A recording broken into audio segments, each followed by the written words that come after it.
അപ്പോൾ ഗൈസ് നമുക്ക് കോവിലിനകത്തേക്ക് പോവാം. പോകുന്ന വഴിക്ക് തന്നെ പല നിറത്തിലുള്ള കുങ്കുമങ്ങൾ അടുക്കി വെച്ചിട്ടുണ്ടായിരുന്നേ. അത് മാത്രമല്ല കൃഷ്ണൻ്റെയും രാധയുടെയും കുഞ്ഞു കുഞ്ഞു പ്രതിമകളില്ലേ, അതുമൊക്കെ ഉണ്ടായിരുന്നു. ഇനിയാണ് മക്കളെ മെയിൻ പൂക്കൾ. നമ്മുടെ നാട്ടിലാണെങ്കിൽ പൂവിനൊക്കെ ഓരോ സീസണുണ്ട്. പക്ഷേ ഇവിടെ അങ്ങനെയല്ലേ, എല്ലാ സമയത്തും പൂക്കൾ വാരി വിതറും. എന്തൊരു പ്രോഗ്രാം ആയാലും ഫങ്ഷൻ ആയാലും മുല്ലപ്പൂ മസ്റ്റാണ്.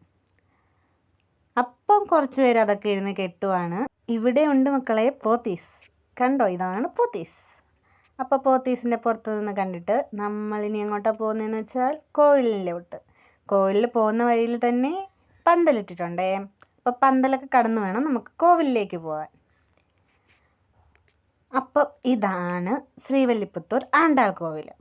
ഇതിന് ഏകദേശം ഒരു 192 ഫീറ്റ് അല്ലെങ്കിൽ 59 അടി ഉയരമുണ്ട് എന്ന് ഞാനല്ല പറഞ്ഞ ഗൂഗിൾ ചേച്ചിയാണ്. ഇത് മാത്രമല്ല ചേച്ചി പറഞ്ഞു തന്നത്, തമിഴ്നാടിൻ്റെ ഒഫീഷ്യൽ സിമ്പലാണ് ഇപ്പം നമ്മൾ ഈ കണ്ടത്. അപ്പം നമുക്ക് അകത്തേക്ക് പോവാം. ഇന്ന് നല്ല തിരക്കാണ് മക്കളെ, അങ്ങോട്ടും ഇങ്ങോട്ടും തിരിയാൻ പോലും സ്ഥലമില്ല. എങ്ങോട്ടെങ്കിലും പോകണമെങ്കിൽ തന്നെ ക്യൂ നിന്ന് വേണം പോവാൻ. കണ്ട, ഇത്രയും ക്യൂ നിന്ന് വേണം നമുക്ക് അങ്ങ് ചെല്ലാൻ. അപ്പം നോക്ക് മക്കളെ, ഇതാണ് തസ്നി. അവളും വ്ളോഗ് എടുക്കുക കേട്ടോ. ഇതിനുള്ളിൽ ഫോൺ റെസ്ട്രിക്റ്റഡ് ആണ്, അതുകൊണ്ട് തന്നെ നമുക്ക് കുറച്ച് വീഡിയോസ് എടുക്കാൻ പറ്റുള്ളൂ. അപ്പം അതൊക്കെ കണ്ട് നമ്മൾ പുറത്തിറങ്ങി ഇനി എങ്ങോട്ടാണ് പോകുന്നത്? ഇനി ഇവിടുത്തെ മാർക്കറ്റിൽ പോവാം. മാർക്കറ്റിൽ പോകുന്നതിന് മുമ്പ് നമുക്ക് നല്ലപോലെ വിശന്ന്. അപ്പോൾ ഒരു ബജ്ജി വാങ്ങി കുറച്ച് മുന്നോട്ട് പോയപ്പം വേറൊരു സാധനം കണ്ടേ. ഇതെന്താണെന്നറിയത്തില്ല, 25 രൂപയാണ് ഒരെണ്ണത്തിന്. ഇനി നമുക്കിവിടുത്തെ ഫാൻസി കയറാം. കണ്ടോ, ഒരു സൈഡ് ഫുള്ള് കുപ്പിവളയാണ്, പിന്നെ മാല, കമ്മൽ, പൊട്ട്, അങ്ങനെ എന്തൊക്കെയോ കണ്ടു. അവിടെ നിന്ന് ഇറങ്ങി നമ്മൾ വീണ്ടും നടക്കുക, എങ്ങോട്ടൊന്നില്ലാത്ത നടത്തം. അപ്പം നടന്ന് നമ്മളവിടെ എത്തി, അത്ര കടയുടെ മുമ്പിലെത്തി.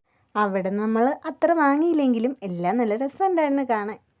പിന്നെ അവിടെ നമ്മളെവിടെ നമ്മൾ പോയത് ലൈം ജ്യൂസ് കുടിക്കാനാണേ. അപ്പം നമുക്ക് നമ്മുടെ ലൈം ജ്യൂസ് കിട്ടി. മധുരം ഇല്ലെങ്കിൽ നല്ല തണുപ്പുണ്ട്.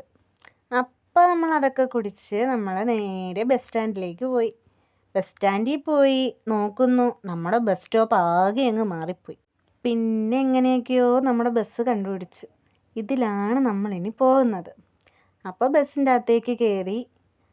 അപ്പോൾ നമുക്ക് മനസ്സിലായ ഇത് ഫ്രീ ബസ്സാണ്. ഫ്രീ ബസ് എന്ന് പറഞ്ഞാൽ എല്ലാവർക്കും ഫ്രീ അല്ല കേട്ടോ, ഓൺലി ഫോർ വുമൻസ്. അപ്പം നമ്മൾ ടിക്കറ്റൊക്കെ എടുത്തു, നമ്മൾ യാത്ര തുടങ്ങി. അവസാനം കോളേജിൻ്റെ മുമ്പിലെത്തി. ഇനി നമ്മൾ ഹോസ്റ്റലിലേക്ക് പോവുകയാണ് ഗൈസ്.